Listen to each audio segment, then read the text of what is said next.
always make sure that you have on good eye protection, a mask for the dust, and of course some gloves.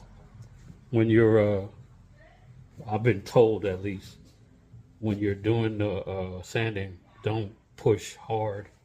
Let the sander do the work for you. It's going to take a little time, but uh, it'll get the job done. Let's get back to it. All right, everybody. So I'm pretty much done for tonight. I did a pretty good job of sanding, I think. Y'all take a look at this.